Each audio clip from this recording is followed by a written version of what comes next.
Cheguei em casa de surpresa e ouvi meu marido contando aos amigos dele que ele beijou minha melhor amiga secretamente no nosso casamento. Todos riram de mim. Equilibrei a caixa da padaria cuidadosamente enquanto procurava minhas chaves, sorrindo ao pensar na cara dele quando visse o bolo. 3 camadas, ganache de chocolate, tudo. Eu tinha tirado meio dia de folga do trabalho, atravessado a cidade até aquela padaria chique que ele amava, gastado dinheiro demais. Mas era o aniversário dele, e eu queria que fosse perfeito. A porta da frente estava destrancada. Franzi a testa, empurrando-a silenciosamente. Ele devia ter chegado em casa cedo também. Então eu ouvi risadas. Vozes masculinas vindo da sala de estar, altas e desenfreadas. Reconheci a risada dele imediatamente. Aquele som profundo que costumava fazer meu estômago revirar. Agora só me fez pausar no corredor, incerta. Cara, ainda não acredito que ela nunca percebeu, alguém disse. Parecia o amigo da faculdade dele, aquele que sempre bebia demais nas festas. É mesmo? Quer dizer, está bem ali no vídeo. Claro como o dia. Outra voz, mais aguda. O primo dele, talvez. A voz do meu marido cortou. O que posso dizer? Ela estava ocupada demais bancando a anfitriã perfeita para perceber qualquer coisa. Eles explodiram em risadas novamente. Algo frio se instalou no meu peito. Deixei a caixa do bolo na mesa do console, movendo-me devagar, silenciosamente. Meus pés conheciam o caminho pela nossa casa, evitando a tábua rangente perto da cozinha, ficando perto da parede. Através do arco, eu podia ver as costas do sofá, o brilho da TV refletindo nas paredes. Toca de novo. Alguém pediu. A parte onde você... Shhh. Espera, deixa eu rebobinar. Dei um passo mais perto, pressionando-me contra a parede. Na tela, eu me vi no meu vestido de noiva. Renda branca, decote e coração. O vestido que eu tinha procurado por mais de 6 meses para encontrar. Eu parecia feliz, radiante, desavisada. A câmera percorreu a recepção. Havia a cabine do DJ, a mesa de buffet com sua escultura de gelo ridícula, convidados dançando. Então aproximou de um canto do local, parcialmente escondido por arranjos florais. Meu marido em seu smoking. E minha madrinha de casamento, Becca, naquele vestido verde esmeralda que passamos horas escolhendo juntas. Eles estavam conversando, em pé perto demais. Então ele se inclinou. E ela não se afastou. Não foi um beijo no rosto. Não foi um abraço de congratulações que deu errado. A mão dele estava na cintura dela, os dedos dela agarrando a lapela dele, e suas bocas estavam juntas por 1, 2, 3 segundos que pareciam se esticar pela eternidade naquela tela. Olha ela no fundo. Um deles disse, apontando. Na tela, eu podia me ver do outro lado da sala, rindo com minha tia, completamente alheia ao que estava acontecendo a 6 metros de distância. Ela não fazia ideia, meu marido disse, e eu podia ouvir o sorriso na voz dele. Ainda não faz. Você acha que ela já assistiu o vídeo? Não. Ela assistiu uma vez logo depois do casamento. Disse que ficava emotiva demais para assistir de novo. Muitas memórias felizes ou algo assim. Ele disse isso com zombaria, e todos riram. Minhas mãos estavam tremendo. Pressionei-as contra a parede, tentando me estabilizar. Becca, no entanto, o primo disse. Ela estava gostosa naquela noite. Ainda está. Pode falar, meu marido respondeu. Às vezes eu me pergunto, cara, você é casado? É. Com alguém que acha que dobrar minha roupa é tempo de qualidade. Mais risadas. Minha visão embaçou. Não conseguia dizer se eram lágrimas ou raiva ou ambos. Mas ei, ele continuou. O pai dela mantém as contas pagas. Ela mantém a casa limpa. E eu posso fazer o que eu quiser. Não é uma má configuração. Fiquei ali por aquilo que pareceram horas, mas provavelmente foram apenas segundos, assistindo-os rebobinar e tocar aquele momento repetidamente. Cada repetição parecia uma ferida nova. A faca girando mais fundo. Finalmente me forcei a me mover. Caminhei para trás, refazendo meus passos pelo corredor, passando pela caixa de bolo abandonada, saindo pela porta da frente. Sentei no meu carro na entrada, encarando o volante. 3 anos. Estávamos casados há 3 anos. E no dia em que prometi para sempre a ele, na frente de todos que amávamos, ele tinha beijado minha melhor amiga. E ela tinha deixado. Meu telefone vibrou. Uma mensagem dele. Onde você está? Pensei que você estava vindo para casa cedo. Encarei a mensagem. Através do para-brisa, eu podia ver a janela da sala de estar. Podia ver a luz piscante da tela da TV. Peguei meu telefone e liguei para minha irmã. Quando ela atendeu, não consegui falar por um momento. Oi, ela disse. O que houve? Você pode vir aqui? Minha voz soou estranha. Distante. Preciso que você venha aqui agora mesmo. Estou indo. Desliguei. Então saí do carro. Peguei a caixa da padaria da mesa do console e voltei para o meu carro. O bolo ainda estava perfeito. Completamente intacto. Coloquei-o no banco do passageiro e liguei o motor. Dirigi até o parque a 3 quarteirões de distância e sentei lá. Motor ligado. Ar-condicionado no máximo mesmo não estando quente. Minhas mãos não paravam de tremer. Minha irmã chegou em 15 minutos. Ela estacionou ao meu lado. Saiu e entrou no meu banco do passageiro sem uma palavra. Movendo a caixa do bolo para trás. Fala comigo, ela disse. Eu não conseguia. Ainda não. Em vez disso, peguei meu telefone e abri o aplicativo de gravação de voz. Preciso voltar. Preciso gravar o que eles estão dizendo. O quê? Por quê? Porque ninguém vai acreditar em mim caso contrário. Minha voz soou mecânica. Distante. Porque eu preciso de prova. Ela estudou meu rosto por um longo momento. Então assentiu. Ok, vamos. Voltamos em silêncio. Estacionei na rua desta vez em vez da entrada. Minha irmã ficou no carro enquanto eu me aproximava da casa sozinha. Telefone já gravando no meu bolso. A porta da frente ainda estava destrancada. Eu podia ouvi-los antes mesmo de entrar. Eles tinham passado do vídeo do casamento, mas a conversa não tinha melhorado. Só estou dizendo, cara, você tem uma vida boa. O amigo da faculdade estava dizendo. Casa bonita, tudo pago e você não tem que fazer merda nenhuma. Né? O pai dela basicamente financia toda a nossa vida. A hipoteca, os carros, até aquelas férias que fizemos ano passado. Tudo ele. Meu marido soou orgulhoso disso. E ela nem percebe quanto controle eu tenho. Ela acha que somos parceiros. E a Becca? O primo novamente. Vocês dois ainda em contato? Minha respiração travou. Pressionei-me mais perto da parede. De vez em quando. Ela manda mensagem às vezes. Nada sério. Ainda? Alguém disse. E todos riram. Olha, não sou idiota o suficiente para explodir minha situação. Enquanto o pai dela estiver assinando cheques e ela cozinhando jantar toda noite, vou ficar. É confortável. Mas você não é feliz. O amigo da faculdade disse. Não era uma pergunta. Uma pausa. Feliz? Não sei. Não é sobre ser feliz. É sobre ser fácil. E isso é fácil. Até não ser, o primo disse. O que acontece quando ela descobrir que você desistiu anos atrás? Ela não vai. Ela está ocupada demais tentando ser a esposa perfeita para perceber que parei de tentar ser um bom marido. Mais risadas. Senti-me enjoada. Lembra da sua despedida de solteiro? O amigo da faculdade disse. Você nos disse então que não tinha certeza sobre se casar. É, mas o pai dela já tinha dado entrada no local. O que eu deveria fazer? E honestamente, não é terrível. Ela me deixa em paz na maior parte do tempo. A casa está sempre limpa, e eu não preciso me preocupar com contas. Poderia ser pior. Poderia ser melhor, no entanto. O primo disse. Poderia estar com alguém que você realmente quer foder. Parei de gravar. Tinha ouvido o suficiente. Voltei para fora, entrei no meu carro com minha irmã e toquei a gravação para ela. Ela ouviu em silêncio, seu rosto ficando mais duro a cada segundo que passava. 3 anos, eu disse. Estamos casados há 3 anos, e esse tempo todo, ele casou com você por dinheiro e conveniência. Ela não estava perguntando. Meu pai nem nos dá tanto assim. Ele ajudou com a entrada da casa, e às vezes ele nos dá dinheiro no Natal ou aniversários. Mas não é como se estivéssemos vivendo às custas dele. Não importa. É assim que ele vê. Você é uma fonte de renda e um serviço de limpeza. Encarei o volante. A gravação ainda estava tocando na minha cabeça, em loop, misturando com a imagem dele beijando Becca no nosso casamento. O que você quer fazer? Minha irmã perguntou. Quero ele fora, eu disse. As palavras saíram mais fortes do que eu esperava. Quero ele fora da minha casa. Hoje à noite? Hoje à noite. Ela estendeu a mão e apertou a minha.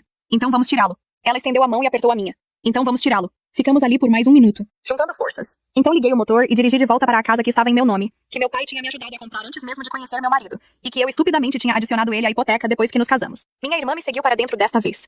Os homens na sala olharam para cima quando aparecemos no arco. Oi, querida. Meu marido disse, sorrindo como se nada estivesse errado, como se ele não tivesse acabado de passar a última hora zombando do nosso casamento. Achei que você estava trabalhando até tarde? Estava, eu disse. Minha voz estava firme, fria. Mas cheguei em casa cedo, para o seu aniversário. Ele se levantou e eu vi o momento em que a confusão cruzou o rosto dele. Ele podia dizer que algo estava errado, mas não conseguia descobrir o quê. O bolo está no carro, continuei. Ganache de chocolate. 3 camadas. Passei 2 horas escolhendo. Ah, isso é muito legal. Eu ouvi tudo, eu disse. A sala ficou em silêncio. Seus amigos trocaram olhares. O que você quer dizer? Mas o rosto dele tinha ficado pálido. Segurei meu telefone. Quero dizer que ouvi você falando sobre o vídeo do casamento. Sobre a Becca. Sobre como meu pai paga por tudo e eu sou basicamente sua empregada. Era só conversa de homem. Eu não... Saia, eu disse. O quê? Saia da minha casa. Agora. Seus amigos já estavam de pé, pegando seus telefones e chaves, murmurando desculpas sobre precisar ir embora. Eles não conseguiam sair rápido o suficiente. Minha irmã os observou ir embora com os braços cruzados, certificando-se de que realmente saíssem. Quando a porta fechou atrás deles, meu marido virou-se de volta para mim. Você está exagerando. Era só conversa idiota de homem. Não quis dizer nada disso. Sim, você quis, eu disse. Cada palavra. Ele tentou me seguir enquanto eu caminhava para o quarto. Minha irmã bloqueou o caminho dele. Dê espaço para ela disse. Essa é minha casa também. Na verdade, chamei do corredor. É minha casa. Meu nome estava na escritura primeiro. Você foi adicionado à hipoteca, mas a escritura ainda é principalmente minha. Puxei malas do armário e comecei a jogar suas roupas dentro. Camisas, calças, sapatos, tudo ao alcance. Não estava sendo cuidadosa, não estava dobrando nada. Só queria ele fora. Ele apareceu na porta. Para. Podemos apenas conversar sobre isso? Não há nada para conversar. Não olhei para ele. Você deixou perfeitamente claro como se sente. Você está aqui por conveniência e dinheiro. Bem, a conveniência acabou. Estava desabafando. Estava sendo idiota. Você sabe como homens são quando se juntam. Sei como você é. Eu disse, finalmente encontrando os olhos dele. Você beijou a Becca no nosso casamento. O rosto dele ficou em branco. Aquilo não foi nada. Foi há 3 anos. Foi no dia do nosso casamento. E você nunca me contou.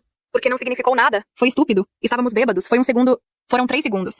Eu vi o vídeo. Várias vezes, na verdade, já que seus amigos pareceram gostar de repetir. Ele passou as mãos pelos cabelos. Ok. Eu estraguei tudo. Deveria ter te contado. Mas nada aconteceu depois disso. Eu juro. Você ainda fala com ela? Uma pausa. Longa demais. Às vezes, mas é só... Saia. Amor, por favor. Não me chame assim. Fechei o zíper de uma mala e fui para a cômoda buscar mais roupas. Você não pode me chamar assim depois do que disse sobre mim. Não sou seu amor.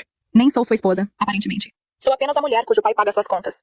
Não quis dizer assim. Sim, você quis. Peguei mais um punhado de roupas dele. Você disse que só está ficando porque é confortável. Porque eu cozinho e limpo e não te incomodo. Bem, estou te incomodando agora. Arrume suas merdas e vá embora. Minha irmã apareceu atrás dele. Você pode falar com ela? Dizer que ela está sendo louca?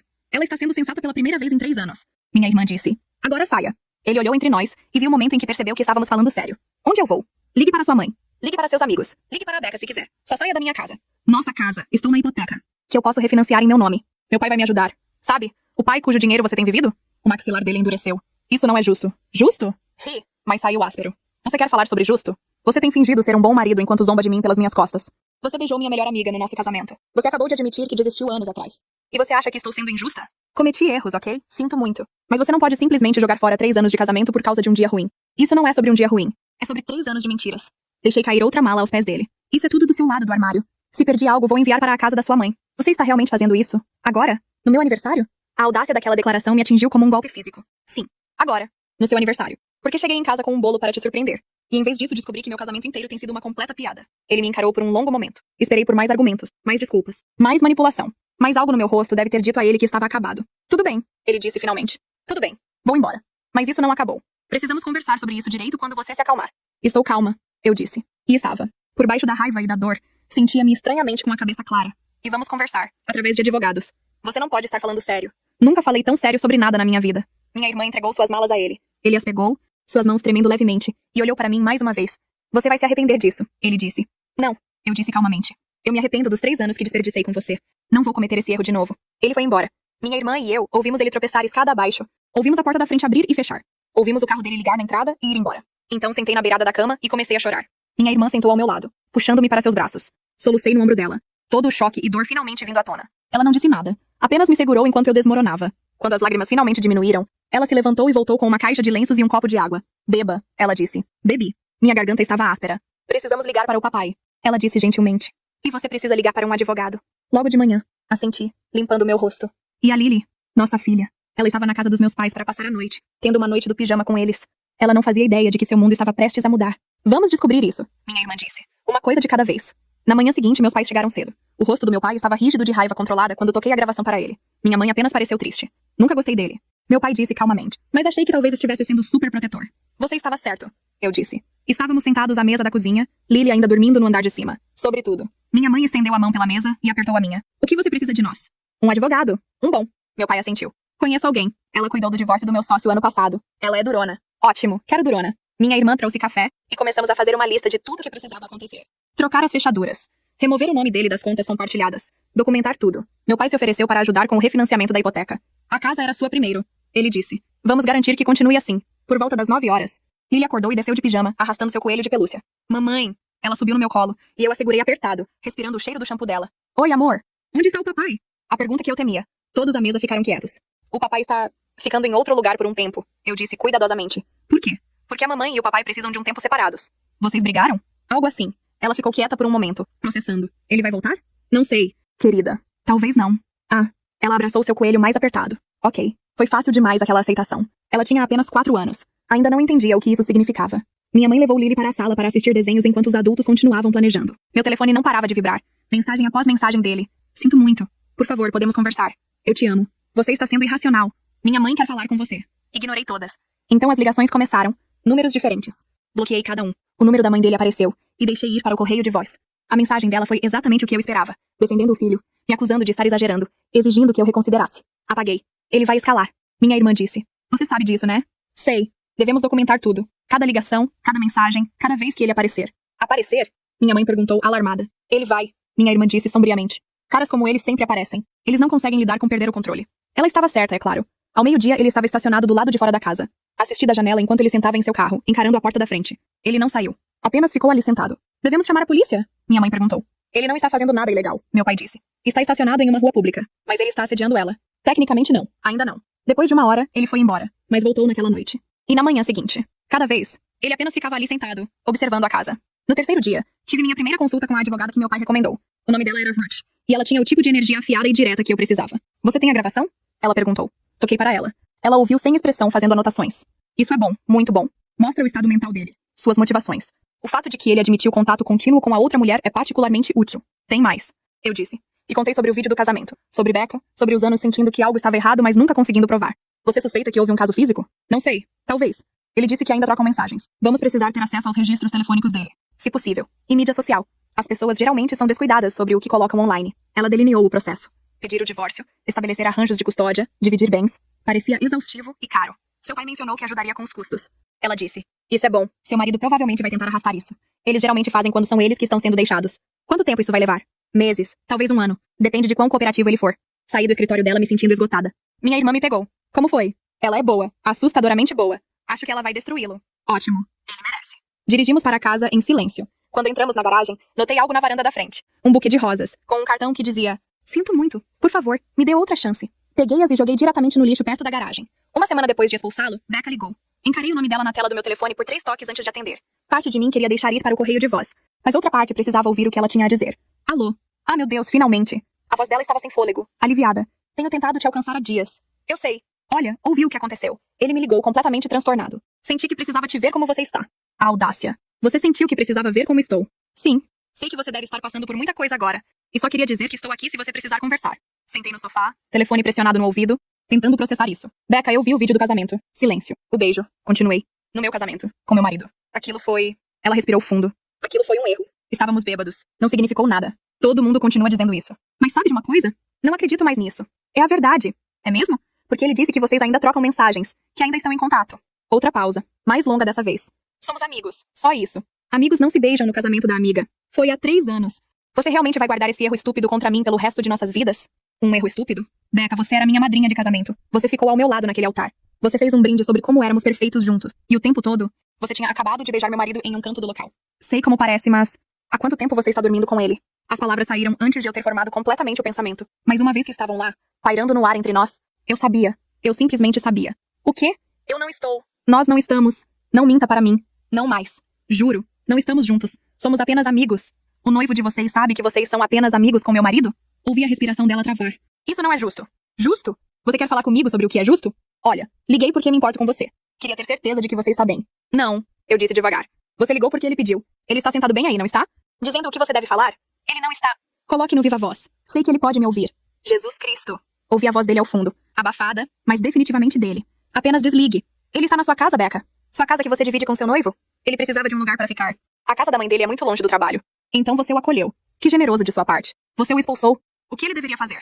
Não ser um pedaço de merda mentiroso e traidor seria um bom começo. Você está sendo irracional. Ele cometeu erros.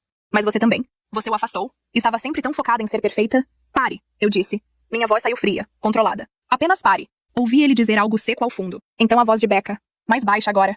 Não é o que você pensa. Então me diga o que pensar. Porque de onde estou sentada, parece que minha melhor amiga e meu marido estão tendo um caso. Possivelmente desde antes de nos casarmos. Não é assim. Então como é? Ela estava chorando agora. Eu podia ouvir na voz dela. Nunca quis te machucar. Nenhum de nós quis. E ali estava. A confissão que eu estava esperando. Há quanto tempo? Perguntei de novo. 2 anos. Ela sussurrou. Um pouco mais de 2 anos. 2 anos. Enquanto eu estava grávida de Lily. Enquanto eu estava em casa sozinha com um recém-nascido, exausta e sobrecarregada. Enquanto eu estava fazendo jantares e dobrando roupas e tentando ser uma boa esposa e mãe. Eles estavam juntos.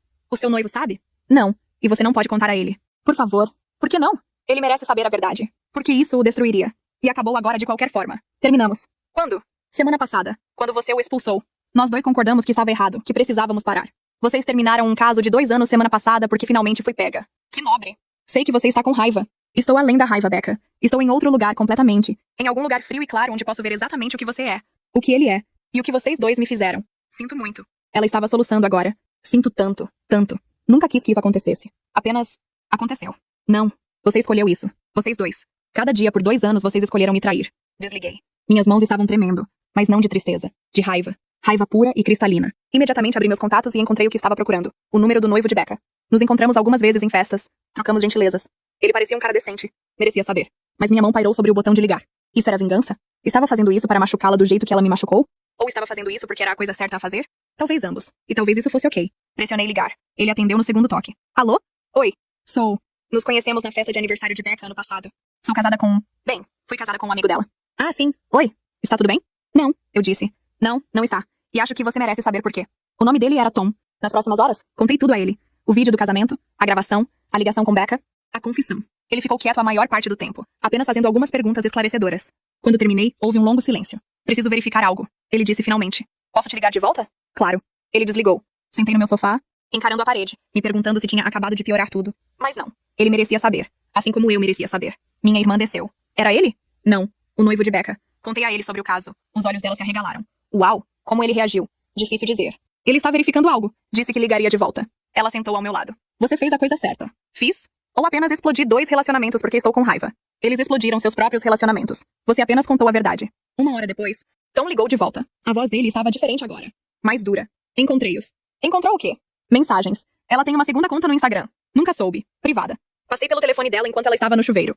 Ele riu amargamente. Sei que é terrível passar pelo telefone de alguém, mas fico feliz por ter feito. O que você encontrou? Tudo. 2 anos de mensagens. Fotos. Eles nem foram cuidadosos. Há fotos deles juntos em hotéis, restaurantes. Mensagens falando sobre como desejavam poder estar juntos. Como estavam planejando nos deixar eventualmente. Meu estômago caiu. Planejando nos deixar? É o que eles disseram. Uma vez que Lily fosse mais velha. Uma vez que eu tivesse pagado mais dos empréstimos estudantis de Becca. Eles tinham tudo planejado. Senti-me enjoada. Você pode me enviar capturas de tela? Já enviei. Verifique seu e-mail. Abri meu laptop com mãos tremendo. O e-mail estava lá, com uma dúzia de imagens anexadas. Cliquei nelas, cada uma pior que a anterior. Fotos dele se beijando. A mão dele na cintura dela. Uma selfie em um quarto de hotel. Ambos de roupão. Mensagens que me fizeram arrepiar. Mal posso esperar para acordar ao seu lado todas as manhãs. Em breve. Só mais um pouco e teremos tudo o que queremos. Ela não suspeita de nada, nem ele.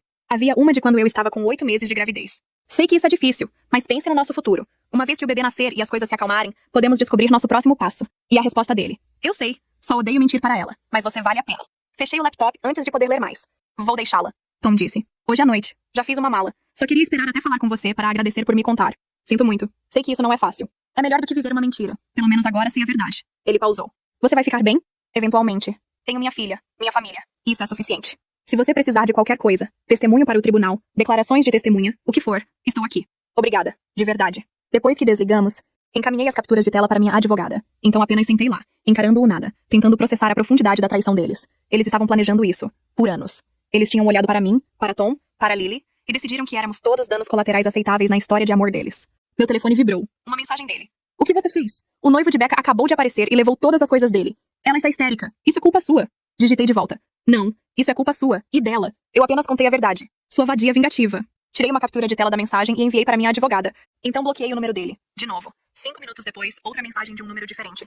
Você destruiu a vida de Becca. Está feliz agora? Bloquear. Outro número. Minha mãe está certa sobre você. Você é uma fria, sem coração. Bloquear. Elas continuaram vindo. Números de amigos. O primo dele. Pessoas que eu mal conhecia. Todos defendendo ele, me atacando. Bloqueei cada um e finalmente desliguei meu telefone completamente.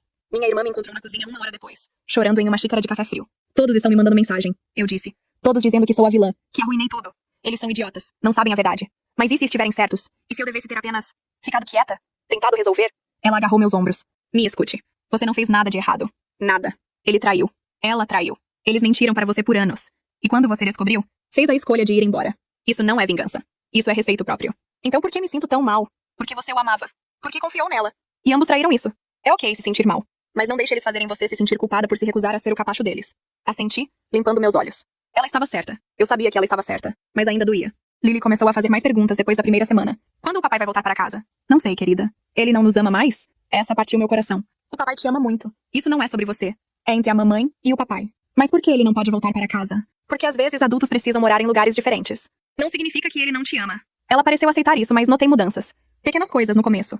Ela ficou mais grudenta, me seguindo de cômodo em cômodo. Ela teve problemas para dormir, acordando no meio da noite chorando. Eu a encontrava no corredor, em pé no escuro. Pesadelo? Eu perguntava. Ela acenava e subia na cama comigo, enrolando-se ao meu lado como costumava fazer quando era menor. A professora do pré-escolar dela me chamou para uma reunião 2 semanas depois que ele saiu. Notamos algumas mudanças comportamentais. Ela disse gentilmente. Estávamos sentadas em cadeiras minúsculas feitas para crianças de 4 anos, cercadas por pinturas com os dedos e cartazes do alfabeto. Lily tem estado mais agressiva com as outras crianças. Ontem ela empurrou outra garotinha do balanço. Ela empurrou alguém? Sim. E quando perguntei por quê, ela disse que a menina estava sendo má. Mas as outras professoras e eu não vimos nenhum conflito antes do empurrão. Ela apenas fez. Senti uma onda de culpa. Estamos passando por uma separação. O pai dela e eu. Tenho certeza de que isso está afetando ela. A professora assentiu com simpatia. Isso faz sentido. Essas situações são sempre difíceis para as crianças. Ela conversou com alguém sobre isso? Uma terapeuta, talvez? Ainda não, mas vou procurar. Isso pode ajudar. E enquanto isso, vamos ficar de olho nela aqui. Tentar dar a ela um pouco de apoio extra. Naquela noite, sentei Lily para uma conversa. Sua professora disse que você empurrou outra menina hoje. Ela olhou para as mãos. Ela estava sendo má. O que ela fez? Ela disse que o papai dela leva ela ao parque todo dia. E eu disse que meu papai não mora mais com a gente. E ela riu. Ah, não foi legal da parte dela rir. Então eu empurrei ela. Entendo por que você ficou chateada. Mas empurrar não é certo. Mesmo quando as pessoas não são legais conosco. Porque o papai não mora mais com a gente. Já tínhamos falado sobre isso. Mas ela precisava ouvir de novo. E de novo. E provavelmente mais 100 vezes antes de realmente entender. Porque a mamãe e o papai estavam tendo problemas. Problemas de adulto. E decidimos que seria melhor se morássemos em casas diferentes. Foi por causa de mim? Meu coração apertou. Não, amor, de jeito nenhum. Isso não tem nada a ver com você. Eu fiz algo ruim? Não. Você é perfeita. Isso é sobre a mamãe e o papai, não sobre você. Ela ficou quieta por um momento. O papai ainda quer me ver? Sim, claro que sim. A verdade era que eu não sabia.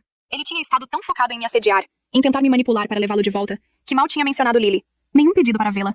Nenhuma pergunta sobre como ela estava. Apenas mensagem após mensagem sobre como eu estava sendo injusta. Como estava arruinando a vida dele. Mas eu não podia contar isso para Lily. Ainda não. Quando posso vê-lo? Em breve. Estamos organizando isso. Isso pareceu satisfazê-la, pelo menos por enquanto. Mas conforme os dias passavam, vi mais mudanças. Ela parou de brincar com seus brinquedos favoritos. Ela cutucava sua comida. Uma manhã, encontrei ela sentada no armário, abraçando seu coelho de pelúcia. O que você está fazendo aqui? Escondendo. De quê? Não sei. Puxei ela para fora e a abracei. Ela parecia tão pequena, tão frágil. Isso era minha culpa, não a separação. Isso era necessário. Mas o momento, a forma como aconteceu, o caos. Eu tinha estado tão focada na minha própria dor que não tinha considerado completamente como isso afetaria ela.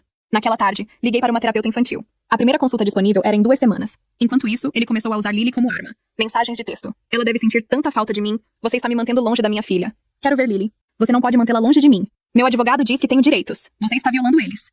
Encaminhei tudo para minha advogada, que respondeu com um e-mail calmo e medido. Não se envolva. Documente tudo. Vamos abordar a custódia no tribunal. Mas era difícil não se envolver quando ele apareceu no pré-escolar de Lily uma tarde, tentando buscá-la. A diretora me ligou imediatamente. Seu marido está aqui. Ele está dizendo que tem o direito de levar Lily para casa. Meu sangue gelou. Não deixe ele. Estou a caminho. Cheguei lá em 10 minutos, provavelmente quebrando meia dúzia de leis de trânsito. Ele estava no escritório, discutindo com a diretora. Eu sou o pai dela. Vocês não podem me impedir de vê-la. Precisamos seguir os procedimentos adequados, a diretora disse firmemente. Apenas responsáveis autorizados podem buscar crianças. Eu sou autorizado. Estou na lista. Na verdade, eu disse da porta. Eu o removi da lista ontem. Ele girou. Você não pode fazer isso. Posso. E fiz. Você não vai levá-la a lugar nenhum sem uma ordem judicial. O rosto dele ficou vermelho. Você está envenenando ela contra mim. Está usando nossa filha como peão. Estou protegendo ela. Há uma diferença. A diretora se colocou entre nós. Vou ter que pedir que vocês dois saiam. Isso não é comportamento apropriado na frente das crianças. Só quero ver minha filha, ele disse. E sua voz rachou. Por um momento ele quase soou sincero. Quase. Então siga os canais adequados. Eu disse. Arranje um advogado. Entre com pedido de custódia. Mas você não vai aparecer aqui e levá-la sem aviso. Ele foi embora. Mas não antes de gritar alto o suficiente para metade da escola ouvir. Isso não acabou. Eu sabia que não estava. Estava apenas começando. O assédio escalou depois do incidente no pré-escolar. Ele começou a aparecer em todo lugar. No mercado quando eu estava fazendo compras. No estacionamento quando eu saía do trabalho. Sentado em seu carro do lado de fora da casa em horários aleatórios. Apenas observando. Nada disso era tecnicamente ilegal. Ele estava sempre em propriedade pública. Nunca ameaçando. Nunca chegando perto demais. Mas era constante. E era exaustivo. Minha advogada entrou com pedido de ordem de restrição. Mas o juiz negou. Ele não fez nenhuma ameaça. Ruth explicou pelo telefone. Ele não foi violento. O juiz não acha que há evidência suficiente de perigo iminente. Ele está me perseguindo. Eu sei. Mas legalmente, ele está apenas presente. Em lugares públicos onde tem todo o direito de estar. Então eu só tenho que viver assim? Olhando por cima do ombro constantemente? Documente tudo. Tire fotos toda vez que você o ver. Registre datas, horários, locais. Se isso continuar, podemos tentar de novo pela ordem de restrição. Mas por enquanto focamos no divórcio e na custódia. Os papéis do divórcio foram protocolados. Ele foi notificado no trabalho, o que eu sabia que o humilharia. Ótimo. A resposta dele foi começar uma campanha de ligações telefônicas. Não para mim. Eu tinha bloqueado todos os números que ele tentou. Mas para todos que eu conhecia. Meus amigos, meus colegas de trabalho, minha família. Ela está mentindo sobre mim. Ele diria. Ela é mentalmente instável. Estou preocupado com a segurança de Lily. Algumas pessoas acreditaram nele. Outras me ligaram para me avisar o que ele estava dizendo. De qualquer forma, era exaustivo constantemente me defender. Então a mãe dele apareceu na minha casa. Eu estava fazendo o jantar quando a campainha tocou. Pelo olho mágico, pude vê-la em pé, na minha varanda, braços cruzados, rosto duro. Considerei não atender. Mas ela apenas continuaria tocando. E Lily estava no cômodo ao lado. Abri a porta, mas não a convidei para entrar. O que você quer? Colocar algum juízo na sua cabeça. Não há nada para falar. Você está destruindo a vida do meu filho por um erro. Um erro? Ele teve um caso de 2 anos com minha melhor amiga. Ele se casou comigo por dinheiro. Ele nunca me amou. Isso não é verdade. Ele te ama. Ele apenas fez uma má escolha. 2 anos de más escolhas. Todo mundo comete erros. Você realmente vai jogar fora seu casamento sem nem tentar resolver? Já acabamos de tentar resolver. Acabei de ser enganada. Pense em Lily. Ela precisa do pai dela. Ela terá o pai dela. Através de visitas supervisionadas, se ele tiver sorte. O rosto dela ficou vermelho. Você é uma mulher vingativa e rancorosa. Meu filho merece coisa melhor. Seu filho merece exatamente o que está recebendo. Agora saia da minha propriedade. Não vou sair até... Saia da minha propriedade. Ou vou chamar a polícia. Ela foi embora, mas não antes de deixar uma sequência de insultos no caminho. Tranquei a porta, encostei nela e tentei acalmar meu coração acelerado. Lily apareceu no corredor. Quem era aquela? Ninguém importante. Querida. Era a vovó? Eu tinha esquecido que Lily conhecia a voz da mãe dele. Sim, mas ela tinha que ir. Por que ela estava gritando? Ela estava apenas chateada. Está tudo bem agora. Mas não estava tudo bem. Naquela noite, ele apareceu às 7 da manhã, batendo na porta forte o suficiente para acordar nós duas. Sei que você está aí, precisamos conversar. Peguei meu telefone e comecei a gravar. Lily estava chorando no quarto dela, assustada com o barulho. Vá embora ou vou chamar a polícia! Gritei através da porta. Essa é minha casa também. Você não pode me manter fora. Posso absolutamente. Essa é minha propriedade e você está invadindo. Só quero ver minha filha. Liguei para 911. Há um homem batendo na minha porta. Ele é meu marido separado. E pedi para ele sair várias vezes. A atendente perguntou se ele tinha feito alguma ameaça. Ele não tinha. Ela disse que enviariam alguém. Mas não era emergência, então poderia demorar um pouco. Quando a polícia chegou 20 minutos depois, ele tinha ido embora. Podemos registrar um relatório, o oficial disse. Mas sem uma ordem de restrição, não há muito que possamos fazer. Ele não está cometendo crime ao bater na porta. Ele estava socando ela, gritando. Ele assustou minha filha. Entendo, senhora. Mas legalmente, nossas mãos estão atadas. Você precisa ir através dos tribunais. Levei Lily para a casa dos meus pais naquele dia e fiquei lá pelo resto da semana. Não conseguia estar na minha própria casa, constantemente esperando ele aparecer de novo. Meu pai trocou as fechaduras enquanto estávamos fora. Adicionou uma câmera de segurança na porta da frente. Instalou luzes com sensor de movimento. Se ele voltar, teremos evidência em vídeo, ele disse. Isso pode ajudar com a ordem de restrição. Claro o suficiente. 2 dias depois que retornei para casa, ele estava de volta. Em pé na calçada, encarando a casa. A câmera capturou tudo. Então ele começou a deixar coisas. Flores na varanda, cartas empurradas pela abertura do correio, um ursinho de pelúcia para Lily, deixado na porta com um bilhete que dizia: Papai sente sua falta. Dei tudo para minha advogada, que adicionou ao arquivo crescente de documentação. Isso é bom, Ruth disse. Mostra um padrão de assédio e violação de limites. Vamos usar isso na audiência de custódia. A audiência de custódia foi marcada para dali a 3 semanas. Enquanto isso, eu tinha que descobrir como continuar vivendo minha vida enquanto ele se inseria nela em cada oportunidade. O ponto de ruptura veio quando ele apareceu no meu escritório. Eu estava em uma reunião com meu chefe e 2 colegas quando a recepcionista ligou. Há alguém aqui para vê-la. Diz que é seu marido. Meu estômago caiu. Diga a ele que não estou disponível. Ele está insistindo. Diz que é urgente. Chame a segurança. Mas antes da segurança poder chegar, ele forçou passagem pela recepcionista e entrou na sala de conferências, sua mãe seguindo atrás dele. Precisamos conversar. Ele disse segurando seu telefone. Tenho algo que você precisa ouvir. Meu chefe se levantou. Senhor, você não pode estar aqui. Esta é uma reunião privada. Eu sou o marido dela. Precisamos conversar. Vou chamar a segurança. Meu chefe disse pegando o telefone. Espere, só escute. Ele apertou play em seu telefone e sua própria voz encheu a sala. Soluçando. Realmente soluçando. Sinto muito. Sinto tanto, tanto. Sei que estraguei tudo. Sei que te machuquei. Mas por favor, me dê outra chance. Eu te amo. Sempre te amei. Não posso viver sem você. Era uma gravação que ele tinha feito de si mesmo chorando. Uma tática de manipulação. E ele estava tocando na frente dos meus colegas. Senti meu rosto queimar de humilhação. A segurança chegou e o escoltou para fora. Sua mãe seguiu, gritando sobre como eu estava arruinando ele, como eu era sem coração. Meu chefe olhou para mim com preocupação. Você está bem? Sinto muito. Não sabia que ele ia... Não se desculpe. Isso não é culpa sua. Ela pausou. Você precisa tirar o resto do dia? Eu queria dizer não, continuar, provar que eu podia lidar com isso. Mas a verdade era que eu não podia. Não naquele momento. Sim, obrigada. Dirigi para casa em transe. Meu telefone estava tocando constantemente. Ele, de números diferentes. A mãe dele. Os amigos dele. Desliguei completamente. Quando cheguei em casa, havia uma carta do advogado dele enfiada na abertura do correio. Abri com mãos tremendo. Ele estava me processando por custódia. Divisão 50-50. E estava exigindo pensão alimentícia conjugal. A audácia me tirou o fôlego. Depois de tudo que ele tinha feito, a traição, as mentiras, o assédio, ele queria que eu pagasse a ele. Encaminhei para Ruth, que me ligou de volta dentro de 1 hora. Isso é uma tentativa desesperada. Ela disse. Ele sabe que está perdendo, então está jogando tudo na parede para ver o que gruda. Ele pode realmente conseguir custódia? Não 50-50. Não depois de tudo que documentamos. Mas ele pode conseguir visitas supervisionadas. E a pensão conjugal? Isso é risível. Ele ganha um bom dinheiro. Você ganha um pouco mais, mas não o suficiente para justificar pensão. E dado o comportamento dele, nenhum juiz vai conceder isso. Então isso é só para me assustar? Exatamente. Ele quer que você entre em pânico e ceda a algum compromisso. Não faça isso. Vamos para o tribunal e vamos ganhar. Eu queria acreditar nela. Mas estava tão cansada. Cansada de lutar, cansada de olhar por cima do ombro, cansada de explicar para Lily por que o papai não podia voltar para casa. Naquela noite, Lily subiu na cama comigo de novo. Mamãe, você está triste? Um pouco, amor. É por causa do papai? Sim. Eu também estou triste. Segurei ela perto. Eu sei. Mas vai melhorar. Eu prometo. Só esperava estar certa. Tom postou sobre o caso 3 dias antes da audiência de custódia. Eu não vi no começo. Tinha estado evitando redes sociais, cansada demais para lidar com o drama constante. Mas minha irmã me ligou às 8 da manhã. Sua voz urgente. Você viu? Viu o quê? A postagem de Tom. Está em todo lugar. Abri meu laptop e fui para o perfil dele. A postagem era longa, detalhada e devastadora. Depois de meses de suspeita e manipulação, finalmente tenho prova. Minha noiva tem estado tendo um caso por 2 anos com o marido da melhor amiga dela. Eu confiava nela completamente. Estava planejando passar minha vida com ela. Em vez disso, descobri que ela tem mentido para mim todos os dias, planejando um futuro com outra pessoa enquanto me usava para pagar seus empréstimos estudantis. Estou compartilhando isso não por simpatia, mas porque acredito que as pessoas merecem saber a verdade sobre com quem estão lidando. Anexadas estão capturas de tela das mensagens deles, mostrando a profundidade e duração dessa traição. As capturas de tela estavam todas lá. As fotos do hotel. As mensagens de planejamento. As conversas sobre nos deixar. Tudo. A postagem já tinha sido compartilhada centenas de vezes. Comentários inundavam. A maioria deles apoiando Tom, condenando Becca e meu marido. Meu telefone começou a tocar. Amigos que tinham visto. Membros da família. Pessoas com quem eu não falava há anos, todas entrando em contato para dizer que tinham visto a postagem, não podiam acreditar. Sentiam tanto. Senti-me violada mais uma vez. Não porque Tom tinha postado, ele tinha todo o direito de contar sua história. Mas porque agora minha dor privada era conhecimento público. Todo mundo sabia. Todo mundo estava falando sobre isso. As contas de redes sociais do meu marido desapareceram dentro de 1 hora. Deletadas completamente. A de Becca ficou privada, mas não antes de pessoas tirarem capturas de tela de suas últimas postagens públicas e circulá-las com comentários. Minha irmã veio com café e doces. Como você está se segurando? Não sei. Parte de mim fica feliz que está lá fora. Mas parte de mim só quer me esconder. Você não tem nada a esconder. Você não fez nada de errado. Eu sei. Mas todo mundo vai estar me olhando diferente agora. No trabalho, na loja, em todo lugar. Vou ser aquela mulher cujo marido traiu com a melhor amiga dela.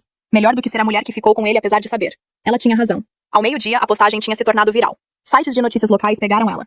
Uma blogueira de relacionamentos escreveu um artigo inteiro analisando as mensagens. Pessoas estavam me mandando mensagens diretamente, estranhos oferecendo apoio ou pedindo o meu lado da história. Ignorei tudo. Ruth ligou naquela tarde. Você viu a postagem nas redes sociais? Sim. Isso é realmente bom para nós. Estabelece um registro público do caso, que apoia nosso caso de custódia. Também mostra a consciência da comunidade sobre o comportamento dele. O juiz vai se importar com redes sociais? Juízes são pessoas também. E embora não tomem decisões baseadas em postagens do Facebook, isso estabelece contexto. Mostra que isso não é apenas sua palavra contra a dele. Outras pessoas sabem sobre o caso agora. A documentação. Os próximos 2 dias foram um borrão de ligações, mensagens e atenção indesejada. Pessoas com quem fui para o colegial estavam comentando sobre a situação. Colegas de trabalho estavam sendo extra gentis comigo, pisando em ovos como se eu pudesse quebrar. Meu marido tentou ligar do telefone da mãe dele.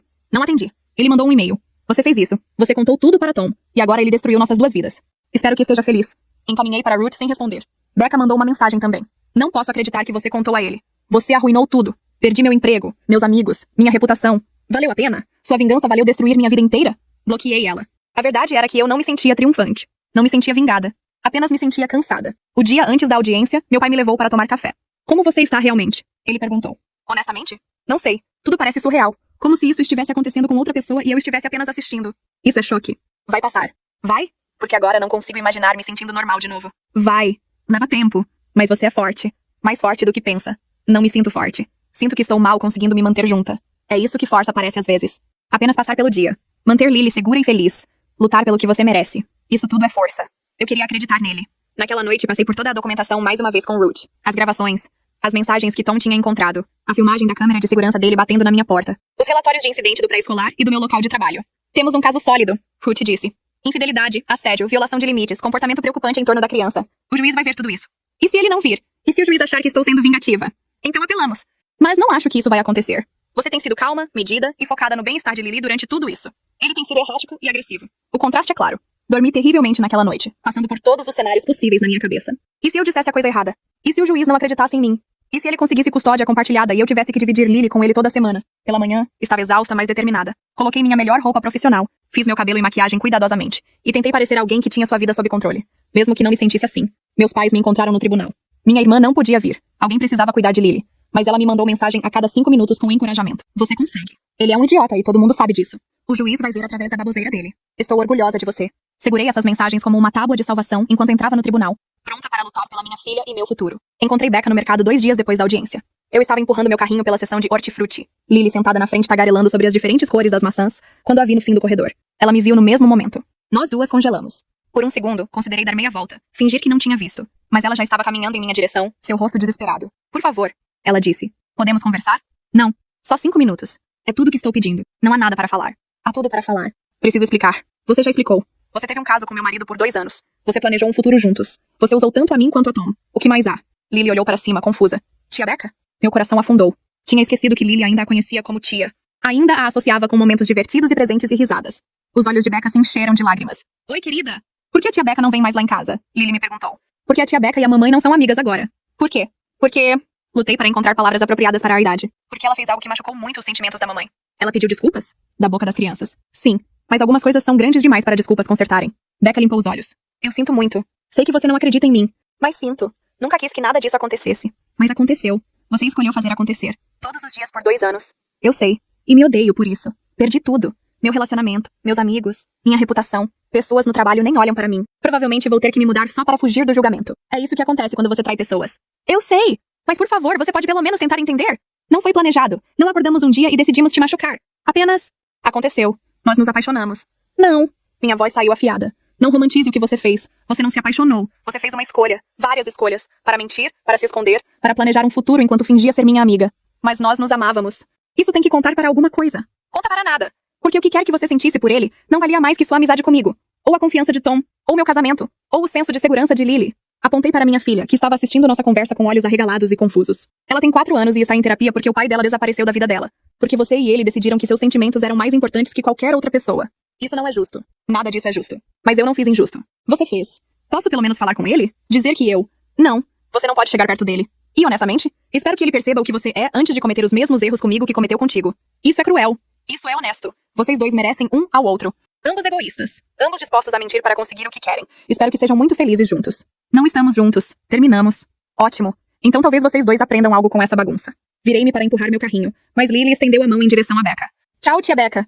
O rosto de Becca desmoronou. Tchau, querida. Enquanto nos afastávamos, Lily perguntou. A tia Becca está triste? Sim, amor. Por quê? Porque ela perdeu algo importante para ela. O que ela perdeu? Eu. Ela me perdeu. Mais tarde, naquela noite, depois de Lily estar na cama, sentei no sofá e deixei-me chorar. Não porque sentia falta de Becca, não sentia, mas porque estava lamentando a amizade que eu pensava que tínhamos. A pessoa que eu pensava que ela era. Minha irmã me encontrou lá, 1 hora depois. Dia difícil? Encontrei Becca no mercado. Ah, Deus! O que aconteceu? Contei a ela. Ela ouviu calmamente, então disse. Como você se sente? Vazia. Como deveria me sentir mais com raiva ou mais satisfeita? Mas apenas me sinto... vazia. Isso é normal. Confronto não é tão catártico quanto as pessoas pensam que será. Ela queria que eu entendesse. Que eu a perdoasse, acho. E você entende? Entender? Talvez. Posso entender como casos acontecem. Como pessoas racionalizam más escolhas. Mas perdoar? Não. Não agora. Talvez nunca. Isso também é ok. Você não deve perdão a ela só porque ela quer. Eu sei. Mas Lily perguntou sobre ela. Balancei minha cabeça. Isso doeu. Porque Lily não entende por que a tia Becca desapareceu. Ela só sabe que outra pessoa que ela amava se foi. Ela vai entender quando for mais velha. E até lá, você está protegendo ela de alguém que não pode ser confiado. Espero que ela não acabe com problemas de confiança por causa de tudo isso. Ela não vai. Porque ela tem você. E você está mostrando a ela como é ter limites e respeito próprio. Essa é a lição mais importante que você pode ensinar a ela. Eu esperava que ela estivesse certa. Ele apareceu no meu escritório de novo 3 semanas depois. Desta vez, a segurança o parou na entrada, mas não antes dele causar uma cena no saguão. A mãe dele estava com ele de novo. E juntos eles fizeram barulho suficiente para metade do meu andar ouvir dos elevadores. Só quero falar com minha esposa! Ele gritou. Ex-esposa, ouvi a segurança dizer. E ela pediu para você não entrar em contato com ela. Você precisa ir embora. Isso é assédio. Ela está me mantendo longe da minha filha. Meu chefe apareceu na minha mesa. É ele? Sim. Você quer chamar a polícia ou devemos? Eu chamo. Essa é a segunda vez. Eles precisam saber que é um padrão. Liguei para 911. Expliquei a situação calmamente. E dei o endereço. A atendente disse que enviariam alguém imediatamente. Quando a polícia chegou, ele tinha escalado para tentar forçar passagem pela segurança. A mãe dele estava filmando tudo em seu telefone, provavelmente planejando postar online como evidência de como eu estava vitimizando eles. Os oficiais falaram com ele lá fora enquanto eu dei uma declaração para a segurança. Mostrei os relatórios de incidente anteriores, o acordo de custódia do tribunal que claramente estabelecia que ele não devia me contatar diretamente, e a documentação de seu padrão de assédio. Podemos prendê-lo por invasão, um oficial disse. Mas isso pode piorar as coisas. Ou pode fazer ele perceber que há consequências para suas ações. Ponto válido. Vamos falar com ele. Se ele aparecer de novo, vamos pressionar acusações. Eles saíram. Voltei para minha mesa, mãos tremendo, tentando focar no trabalho, mas incapaz de pensar em qualquer coisa, exceto o confronto. Naquela tarde, o advogado dele mandou uma carta para minha advogada. Nela, eles alegavam que eu estava negando a ele acesso à sua filha em violação do acordo de custódia. Eles exigiam visitas de reposição imediatas e ameaçaram entrar com pedido de desacato ao tribunal. Ruth me ligou assim que recebeu. Você tem negado visitas a ele? Não. Ele tem visitas supervisionadas todo sábado em um local neutro. Ele é quem não tem aparecido na metade delas. Era o que eu pensava. Isso é só postura. Eles estão tentando fazer você parecer mal antes da audiência de custódia final. A audiência final era em 2 meses. É quando o juiz tomaria decisões permanentes sobre custódia, pensão e o próprio divórcio. O que fazemos? Documentamos as faltas dele. Conseguimos declarações do supervisor. Mostramos que você tem cumprido cada ordem judicial enquanto ele tem sido errático e não cumpridor. Essa carta realmente nos ajuda mais do que ajuda eles. Ele também apareceu no meu escritório hoje. De novo. Com a mãe dele. A polícia foi chamada. Ótimo. Consiga uma cópia do relatório policial. Adicione ao arquivo. Tudo era evidência agora. Cada interação, cada violação, cada incidente. Minha vida inteira tinha se tornado um arquivo de caso legal. 2 dias depois, o advogado dele mandou outra carta. Esta exigindo pensão conjugal baseada na diferença em nossas rendas e na duração do nosso casamento. Ri quando li. Realmente ri. Ele tem um emprego, disse para Rush. Um bom emprego, ele ganha um bom dinheiro. Como ele pode possivelmente alegar que precisa de pensão de mim? Ele não pode. Mas eles estão jogando tudo na parede para ver o que gruda. O juiz vai ver que isso é frívolo, especialmente dado o caso dele e as circunstâncias da separação. Então apenas ignoramos? Respondemos. Mas não entramos em pânico. Esta é uma tática de negociação. Eles querem que você ofereça um acordo só para fazer isso ir embora. Não vou oferecer nada. Ótimo. Nem eu. Naquele fim de semana, era a visita programada dele. Levei Lily ao centro de visitas supervisionadas. Um prédio neutro com áreas de recreação e salas de observação. Uma assistente social observaria a interação e arquivaria um relatório. Ele estava atrasado. Lily esperou na sala de recreação, perguntando a cada poucos minutos quando o papai chegaria. Logo, amor. Mais 20 minutos passaram. Então 30. Finalmente, 45 minutos após o horário programado, o supervisor saiu. Ele não vai vir. Tentei ligar, mas ele não está atendendo. O rosto de Lily caiu.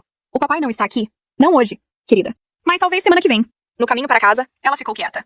Então, suavemente. O papai não quer mais me ver. Isso não é verdade. Ele só... teve algo que surgiu. Ele sempre tem algo que surge. Ela estava certa. Esta era a 3ª visita que ele tinha perdido seguidas. E eu não tinha desculpa para ele mais. Naquela noite, ela perguntou se podia dormir na minha cama.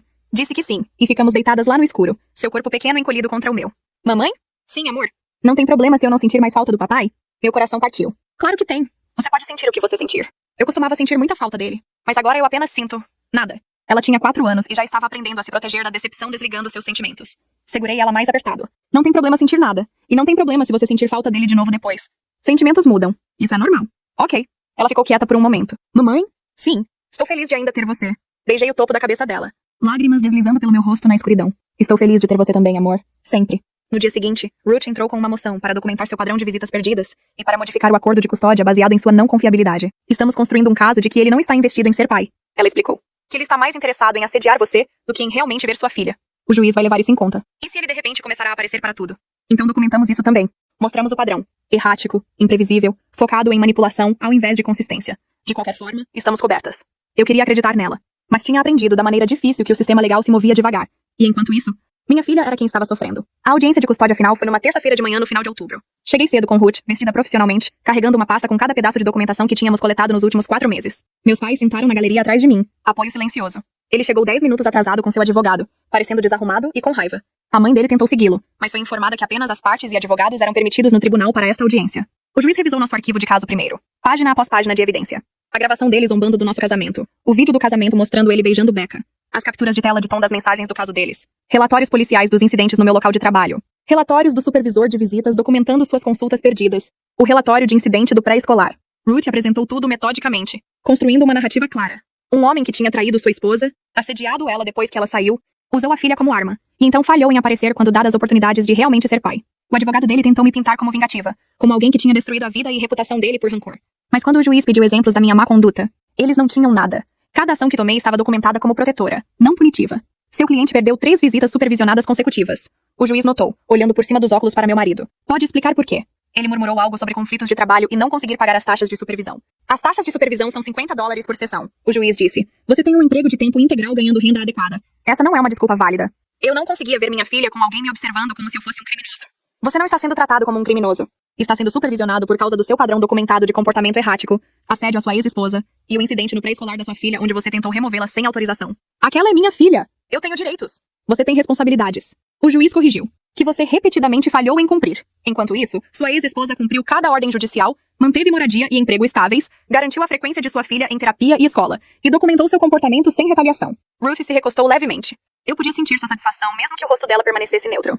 O juiz fez um breve recesso para revisar a evidência. Aqueles 20 minutos pareceram horas. Quando ele retornou, sua decisão foi clara e abrangente. Custódia física primária para mim. Visitas supervisionadas para ele, em fins de semana alternados, que poderiam ser reavaliadas em 6 meses se ele completasse uma aula de coparentalidade e mantivesse frequência consistente. Ele foi ordenado a pagar pensão alimentícia. Seu pedido de pensão conjugal foi negado categoricamente. Uma ordem de restrição foi concedida, proibindo ele de me contatar, exceto através de canais aprovados relacionados a Lily, e de chegar a 500 pés da minha casa ou local de trabalho. Além disso, o juiz adicionou, quaisquer violações futuras desta ordem resultarão em processos imediatos de desacato e possível prisão. Você entende? Sim, ele disse calmamente. Bom, este tribunal considera que os melhores interesses da criança são servidos por estabilidade e proteção de conflito. A mãe demonstrou sua capacidade de prover ambos. O pai demonstrou um padrão de comportamento que é preocupante e potencialmente prejudicial. A custódia é concedida de acordo. Quando saímos do tribunal, ele tentou se aproximar de mim no corredor. Ruth se colocou entre nós imediatamente. A ordem de restrição é efetiva imediatamente, ela disse firmemente. Afaste-se. Ele afastou, mas não antes de seu advogado puxá-lo para o lado para o que pareceu ser uma conversa muito tensa. Meu pai me abraçou apertado. Acabou. Não completamente, eu disse. Ainda temos o acordo de divórcio para finalizar. Mas a parte difícil estava feita. Lily estava segura. Eu estava segura. E ele finalmente tinha consequências por suas ações. Naquela tarde, busquei Lily da casa da minha irmã e a levei ao parque. Era um lindo dia de outono, as folhas ficando douradas e vermelhas. O ar fresco, mas não frio. Como foi seu dia com a titia? Perguntei enquanto ela corria à frente para os balanços. Bom, fizemos biscoitos. Empurrei ela no balanço, assistindo ela rir enquanto ia mais e mais alto. Ela parecia feliz. Realmente feliz. Não a felicidade forçada que ela tinha mostrado naquelas primeiras semanas depois que ele saiu, mas alegria genuína. Cheguei em casa de surpresa e ouvi meu marido contando aos amigos dele que ele beijou minha melhor amiga secretamente no nosso casamento. Todos riram de mim. Equilibrei a caixa da padaria cuidadosamente enquanto procurava minhas chaves, sorrindo ao pensar na cara dele quando visse o bolo. 3 camadas. Ganache de chocolate, tudo. Eu tinha tirado meio dia de folga do trabalho, atravessado a cidade até aquela padaria chique que ele amava, gastado dinheiro demais.